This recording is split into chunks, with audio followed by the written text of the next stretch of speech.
Welcome back to Islamic Finance Unboxed. Today we're tackling a concept that is buzzing across global financial circles, the 2025 maturity wall. Some analysts call it a ticking time bomb for the global economy. Others argue it's just another test of financial resilience. But what does this maturity wall actually mean? Why is it creating so much anxiety? And, most importantly for us, what lessons can we draw from Islamic finance as the world braces for possible turbulence? Stay with me, because by the end of this video, you'll see why the maturity wall is more than a debt issue. It's a reminder of the difference between debt-driven growth and asset-based stability. What is the maturity wall? The term maturity wall might sound abstract, but the logic is simple. Every time a government, company, or bank issues bonds or takes loans, there's a maturity date, the day the money must be paid back or refinanced. Now imagine a scenario where trillions of dollars worth of debt all come due around the same time. That's not a small crack in the wall, it's a giant barrier. That barrier is what economists call a maturity wall, a cluster of debt maturities concentrated in a short period. If interest rates are low, refinancing is cheap and smooth.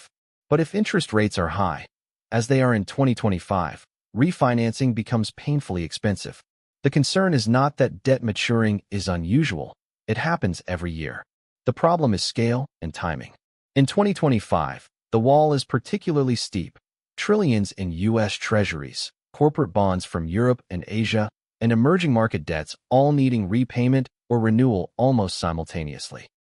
It's like everyone in your neighborhood deciding to refinance their mortgage in the same week, just as banks have raised rates to historic highs. Why 2025 matters so much? Why is this year, the last quarter of 2025, viewed as so critical? Several reasons converge. 1. The debt boom of the 2010s and pandemic era. After the 2008 financial crisis, governments and corporations borrowed heavily to stimulate growth. Fast forward to 2020, during the pandemic, and borrowing surged even higher. Many of those bonds had 5 to 10-year maturities, meaning they're all expiring now. 2. High interest rates. Central banks, from the Federal Reserve to the European Central Bank, raised interest rates aggressively in 2022 to 2024 to fight inflation. Those higher rates make refinancing costlier than when the debt was originally issued. 3. Sluggish global growth. The world economy is growing, but not at a strong pace. Debt burdens are increasing faster than incomes, straining governments and firms alike. Put these together and you have a situation where a wall of old cheap debt is colliding with a new era of expensive money. The debt storm dynamics. So, what happens when the maturity wall is hit? Economists outline several risks. Refinancing stress. Companies and governments must roll over their debt at higher costs, squeezing profits and budgets. Liquidity pressures. Bond markets can become crowded, with too much issuance chasing too few buyers. Contagion risk. If some weaker borrowers default, panic can spread to healthier ones. Market volatility. Rising yields affect everything from stock valuations to housing mortgages. This is why some commentators even whisper about a potential systemic crisis, though others argue markets are resilient enough to absorb the shock. But whether we see collapse or just turbulence, the maturity wall reveals one uncomfortable truth. Modern finance runs on rolling debt forward, not necessarily on wealth creation. Islamic finance, a different approach. Here is where Islamic finance offers a striking contrast. At its heart, Islamic finance is built on 3 guiding principles. 1.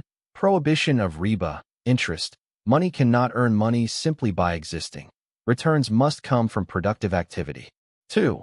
Asset backing and tangibility. Financial contracts must be tied to real assets, goods, or services. 3. Risk sharing, not risk shifting. Both parties share profit and loss, instead of one side bearing all the risk. Because of these principles, Islamic finance does not rely on stacking endless layers of interest-bearing debt. Instead, it encourages transactions like Sukuk, bonds backed by tangible assets, not pure IOUs. Musharaka, joint partnerships where both parties invest capital. Murabaha, cost-plus sales that finance real trade. Ijara, lease contracts tied to real usage of an asset. The key is this. While conventional systems are worried about refinancing walls, Islamic finance inherently limits this risk by grounding finance in real economy transactions. Case study, Sukuk versus bonds. Let's make it concrete. Suppose a government needs $1 billion for infrastructure. In the conventional model, it issues a bond. Investors lend money. The government pays interest until maturity and then repays the principal. If interest rates rise, refinancing the bond gets expensive. In the Islamic model, it can issue a sukuk. Investors essentially buy a share in the asset, for example, a highway project. They earn returns from the actual revenues of the asset, like toll fees. The difference? Bonds are purely debt obligations. Sukuk are tied to real performance, not just interest rates. In times of debt stress, that linkage to assets offers a cushion. It doesn't eliminate risk, but it grounds finance in tangible value, rather than just rolling paper promises. Why Islamic finance matters in 2025's context. So, can Islamic finance withstand the global debt storm? Yes and no. Yes, because structurally it avoids the worst vulnerabilities: interest rate rollover risk, pure leverage without assets, and one-sided debt contracts. No, because Islamic economies don't operate in isolation. Oil-rich Gulf states, Malaysia, and others still interact heavily with global capital markets. If conventional finance shakes, Islamic finance feels aftershocks too. But here's the takeaway. The 2025 maturity wall highlights exactly why Islamic finance's principles, asset backing, real trade, risk sharing, are so important. They are not just religious rules. They are tools for resilience in a debt-heavy world. Lessons for policy and investors. There are 3 big lessons here. 1. Diversify away from pure debt. Whether you're a country or a household, relying too much on rolling over loans at low interest is dangerous. Islamic finance reminds us that stability comes from tying finance to assets and productivity. 2. Embrace risk sharing. Modern finance often concentrates risk in vulnerable pockets. Islamic finance's joint venture spirit spreads risk more evenly, reducing systemic fragility. 3. Build long-term, not short-term. Debt-driven growth often looks great in the short run, but maturity walls eventually come due. Islamic finance encourages patience and sustainability. Final thoughts. As we enter the last quarter of 2025, headlines will continue to shout about the maturity wall and fears of a global debt storm. Whether it turns out to be a mild tremor or a major quake, one thing is certain.